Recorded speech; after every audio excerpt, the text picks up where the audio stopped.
Chelsea have signed the French striker Olivier Giroud from Arsenal for a reported fee of somewhere between 15 and 20 million pounds on an 18-month permanent deal with the option to extend it by another year.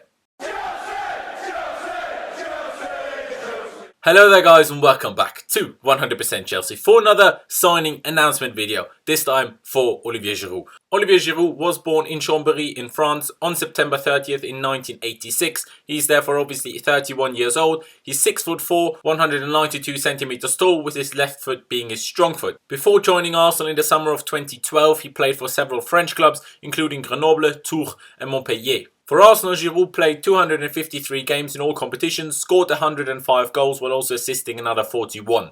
During that time, he received 27 yellow cards, was sent off 4 times, twice for 2 yellows and twice for a straight red. In the Premier League, he featured in 180 games, scoring 73 and assisting another 27 goals, which, considering he wasn't always a starter for Arsenal, is actually a very good return. Talking about his injury history, he's not had a serious injury since 2014 when he fractured his foot and was sidelined for 3 months. Although saying that, we've basically signed another player that just returned from injury. But just a minor injury this time. He was out with a hamstring injury for the last 5 weeks, but he did return from injury actually yesterday when he came on in the 76th minute in Arsenal's 3-1 away defeat to Swansea.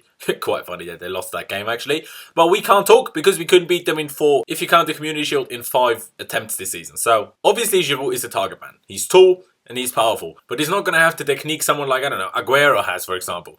But Giroud's technique isn't as bad as some people might think. Whenever I've watched him play, at least, he had a decent first touch, good short passing, a link-up play with the technical players around him, and he knows how to score goals. Also, he scores, fancy scorpion kicks sometimes. Let's hope he can score 1 or 2 of those for us as well. For the French national team, he actually is the regular starter, ahead of his now former Arsenal teammate Lacazette. Of course, Benzema isn't used by the national team anymore for certain reasons we won't get into now, but still it shows that he's not all that bad. And yes, I do know that the main reason he plays ahead of Lacazette, for example, is his link-up play with Griezmann, knocking balls down to the Atletico forward, which Giroud is obviously very good at with his height and strength. Am I buzzing my tits off because we signed Giroud? No, of course not. Of course I'm not. But we had to accept the fact that Conte and also the board were after a target man, and that's exactly what we got. And in terms of target men, you're not going to find that much better than Giroud out there, especially for that price. If you compare the price with Dzeko, for example, who isn't as much of a target man as Giroud, you could say Dzeko is just more all-round. Fair enough, but not as good as just being a target man, I suppose. But, for that price, 15 to 20 million pounds, we did give him basically a 1-year deal, well, 18 months anyway.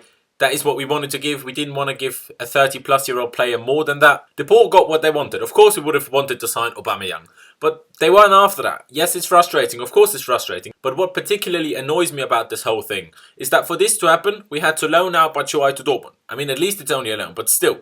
And that then allowed Arsenal to sign a world-class striker in Pierre-Emerick Aubameyang. And I still stand by what I've been saying all of last season and this season as well. You need 3 out-and-out strikers in your club. Last season, we only had the Premier League and the FA Cup to worry about. It was acceptable, but now it's not. Morata is injured, but Batshuayi is basically completing his loan to Dortmund. Great, we don't have a striker to play tonight, and that's not the way it's meant to be. And when Giroud starts playing, depending on when Morata returns from injury, well, if we want a different option, we can only bring on false 9s, and I'm not happy with that. I do not like that. But overall, like I said, I'm not buzzing my tits off, but he is a decent striker. He is what Conte wanted. Conte has a tendency to do very well with target men up front. For example, Llorente at Juve. So he does have the tendency to do well with those, to improve those players as well. So if he can improve Giroud as well, who will say no? We've signed him now basically. So if he gets better than he was at Arsenal, great. That's all I can really say. Let's hope he does well. Let's hope he does better than a lot of fans out there are fearing that he will do. But yeah, leave me all of your thoughts on Chelsea signing Olivier Giroud down in the comment section below. Are you happy about it? Are you not? What is the thing that annoys you most about it? Like I said, for me, it's that we had to loan out Batshuayi to do it and not have 3 strikers now. But yeah, that's really it from me. Leave a like if you did enjoy this video. Don't forget to check out my social media, which is Laos1507, as you can see over here on both Instagram and Twitter. I'd massively appreciate it if you could follow me there. Also, don't forget to subscribe to 100% Chelsea if you haven't already. Thank you guys for watching. Up to Chelsea. And I'll see you next time.